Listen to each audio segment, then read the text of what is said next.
With a click of the mouse, the New York Times emailed millions of people an offer that was simply too good to be true. The original email contained a special discount meant for just 300 people and offered them half off if they reconsidered canceling their subscriptions. But 8 million people later, the New York Times had some major cleaning up. Time to let the Willis watchdogs out. Grant Cardone is an international sales expert in L.A. and the author of 10X. Carol Roth is a business strategist and best-selling author in Chicago, and Marjorie Clifton is the national independent editor for GoVote.com in D.C. Carol, this is not good strategy, is it? It's not good strategy, Jerry, but I can tell you on behalf of anyone who's ever had to send an email blast before that this is something that keeps you up at night and probably gives you night sweats too, because it's such an easy mistake to make. All you need to do is just press one button or click one box, and all of a sudden your email goes out to a whole lot of people that it wasn't intended for. I'm going to say on this one it was a pretty small mistake. No harm, no foul, no sensitive information was disclosed, so I'm going to say not too big of a deal for the Times. Well, Grant, though, I look at this and I think, I got this email. I think maybe I should cancel my subscription because I'm going to get a pretty good darn offer to rebuy, right? Hey, maybe somebody at the New York Times is coming to their senses and saying, hey, let's just get rid of this newspaper.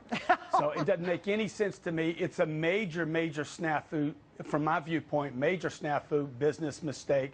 They only have 18 million subscribers there. Most people are going online now. You question why anybody gets a newspaper delivered to their home, and they're going to send 8 million of their subscribers, hey, in case, we'll give a discount. So you know that's going to cost them revenues in this next quarter. Yeah, no kidding. Marjorie, what do you say? Well, I think we've all been there and had that awkward reply all that included our boss or our mother-in-law. And I think this is another nice reminder that we have to be very careful when we're using technology of any kind. Other businesses have done it, and they did it this time. And I will say, great lesson to consumers, cancel your subscriptions, and you'll get a much more discounted rate because they'll want you back. Right. There's something to be learned here. Okay. Speaking of learning something, some people's claims that all you 20-somethings out there are lazy and entitled. A study by MetLife finds that those born in the 1980s and 1990s are actually outworking the older population. More millennials are working longer hours and even taking on second jobs. Marjorie, what do you say? Well, I think the millennials have entered the workforce in a very different time in the economy as well as the digital world, which are two things that make them very distinctive. And so I think that it's become a lot more acceptable to work a lot of different jobs as bloggers or social media advocates, which are things that they're uniquely suited to do and have been doing their entire career. But I mean, I can speak from my own personal experience. My intern that I have that does my social media also works for a nonprofit and works for a restaurant at night. And she likes it because it gives her diversity in her career, gives her a lot of exposure. And I think they're really smart, and they do work very, very hard. Grant. People should be working harder right now. This is a very difficult economy, so whether you're a Gen Y, millennium, or a baby boomer like me, look, I'm a baby boomer at 53 years old. I'm working harder. I'm working longer hours. I'm doing more to move the ball down the field. This economy is going to be sluggish for a long time to come. The unemployment numbers are going to go bad, the other way, bad, and people need to get used to this new economy and this new work ethic. Carol. I don't know who conducted the survey, Jerry, but I think it's the same people who do the survey for the family feud, because I am just not buying it.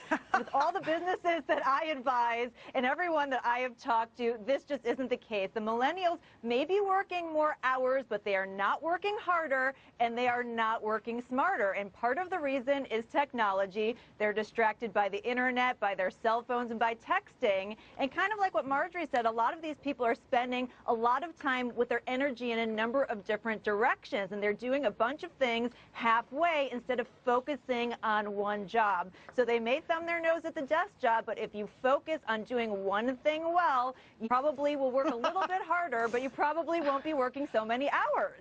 Okay, well, speaking of texting, guys, if you thought drunk texting was bad, get a load of this. More and more folks are actually shopping online after having one too many drinks. Check out some of these more interesting drunk purchases. A $5 cat-shaped phone cover, a $3 pair of sunglasses with a $17 shipping fee, and my favorite, a $10,000 motorcycle tour of New Zealand. Bad idea, right, Grant? Well, it's a bad idea to shop like that, but at least they're spending money and contributing to the U.S. economy that needs the expansion right now. Maybe we should just I remember put beer in the water taps. You know, I mean, if that's the Well, case, if that's all it takes. I remember being in Rome and saying, hey, can I have a cigar in the store? And they're like, you're in Rome. You're in Italy here. You're not in the U.S. You can do whatever you want as long as you're buying our clothes. Carol, what do you say? Well, Jerry, I think having buyer's remorse after a night of drinking is better than having other kind of remorse after other activities that you might do after drinking. And if you beer goggle when you purchase something and you wake up the next day and you don't like what you purchased, at least you can return it for a full refund, which you cannot do in the other scenario.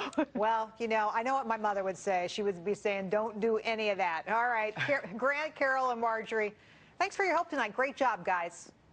Thanks. Appreciate Thanks, Jerry. it. Well,